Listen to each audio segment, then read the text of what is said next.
Well, howdy there, Internet people. It's Bo again.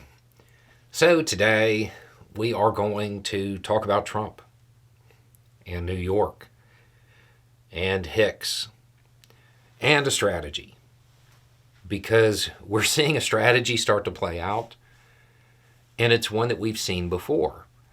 And when it gets used, it diminishes one of Trump's just go-to statements, one of his big claims that his base really leans into.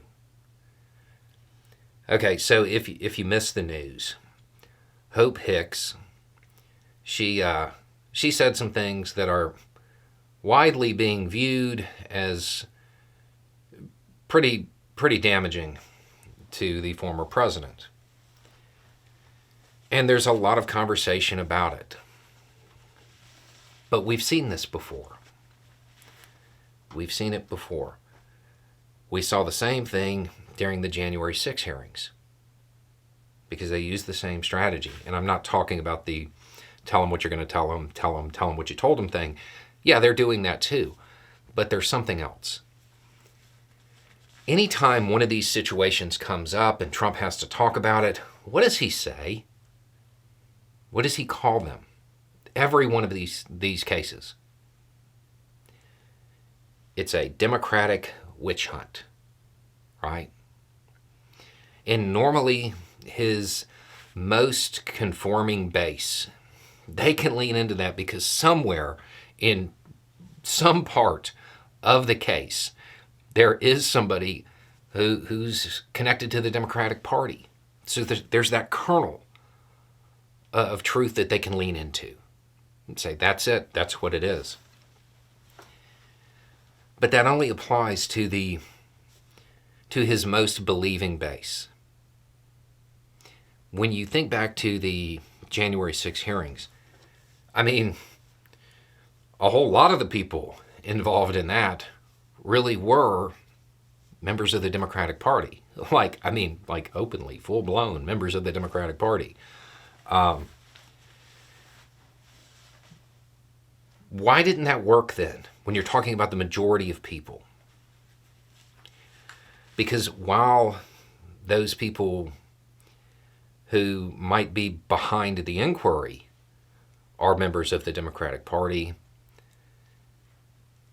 the witnesses weren't. They were his supporters. In some cases, his most ardent supporters. People who really believed in him. It appears that New York is doing the same thing. They're creating a situation where the most damaging statements are not coming from Trump's political rivals. They're coming from his supporters. They're coming from people who have been with him for years. It makes it much harder for Trump to just walk out there and blow it off as something that is partisan in nature. You've already seen friends and people that worked with him for years, and you can expect to see more of that.